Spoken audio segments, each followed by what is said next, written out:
अस्सलाम वालेकुम friends, welcome back to Top Smarties. Drama serial Intiha. आखिरकार अस्मा बेगम की बीमारी की वजह से सबकी नाराज़गियाँ ख़त्म हो गई। अब दोनों भाई साथ में रहना शुरू हो गए। अनम की नाराज़गी भी ख़त्म हो गई। लेकिन ज़ैनब जब अब अरूसा और असद के साथ रहने आई है तो उनकी मोहब्बत देखकर काफ़ी जेलस हो रही है।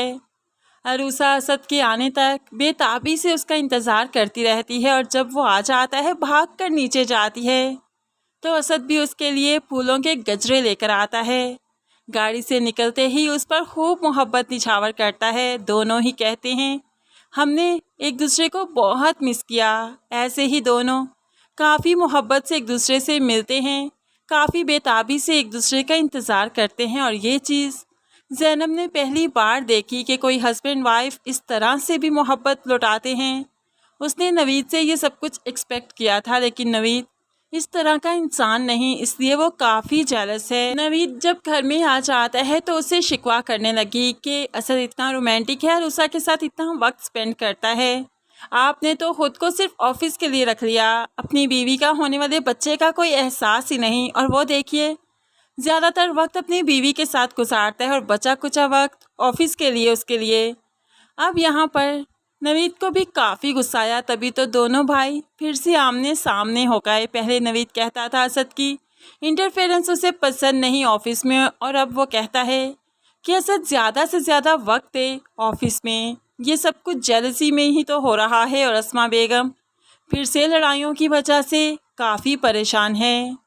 दूसरी तरफ नशीन ने अपना काम कर दिखाया। अरूसा के दिमाग में ये बात डाल दी कि लास्ट कॉल उसकी माँ को अस्मा बेगम ने की थी, जिसके बाद उसकी माँ की डेथ हुई। तभी तो अरूसा का रवैया अस्मा बेगम के साथ बदल गया और अस्मा बेगम भी इस बात को महसूस करती है।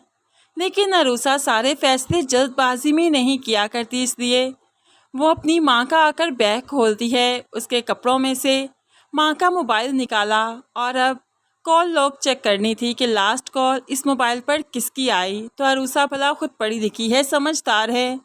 जिस अहमद को वो खुद पढ़ाती आई है उसी अहमद के पास चली गई। अहमद ज़रा ये कॉल लॉग चेक करो, अम्मी को लास्ट टाइम किसने कॉल की थी, आखिरी कॉल किसकी है।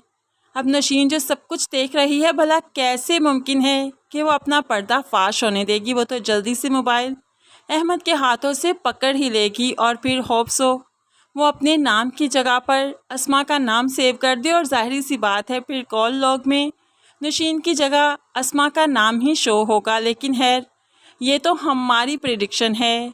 अब हम देखेंगे कि आखिर नशीन क्या गेम खेलती है, क्योंकि यहाँ पर अरूसा पर इतनी जल्दी तो हकीकत वाज़िया नहीं होने वाली कि उसकी माँ नशीन की कॉल की वजह से मरी थी, ना कि अस्मा की कॉल की वजह से। या हम ये भी कह सकते हैं कि नशीन ने कॉल लॉग ही डिलीट कर दिया होगा। इस तरह से अभी तक कुछ भी मालूम नहीं पड़ा अरूसा को, लेकिन नशीन उसके जहन में डालती जा रही है कि वो झूठ नहीं कह रही, बल्कि अस्मा ने ही कॉल की थी और वो चश्मदीद गवाह है। ऐसे में वो सज्जल के साथ खड़ी बातें करने लगी कि अरूसा में इतनी हिम्मत तो नहीं कि सूप में कुछ मिलाकर दे दे और अस्मा की मौत हो जाए और अपनी माँ की मौत का बदला ले ले। असल में तो वो अरूसा को उकसा रही है कि वो ये सब कुछ करे, लेकिन अरूसा में इतनी हिम्मत नहीं, या कह सकते हैं कि वो इतनी संगदिल नहीं कि ये कदम उठाएगी।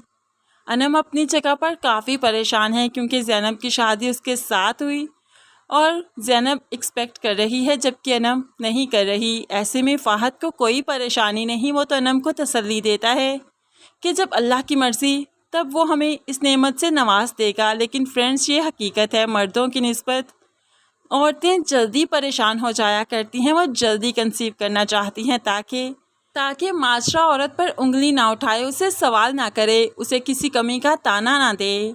तो फ्रेंड्स इसलिए अनम परेशान है और इसकी परेशानी हमें लगता है कि जायज़ है। क्या कहते हैं आप इस बारे में ज़रूर कमेंट्स में बताइएगा। मज़ीद वीडियोज़ के लिए चैनल को सब्सक्राइब कीजिए। अल्लाह हाफिज़।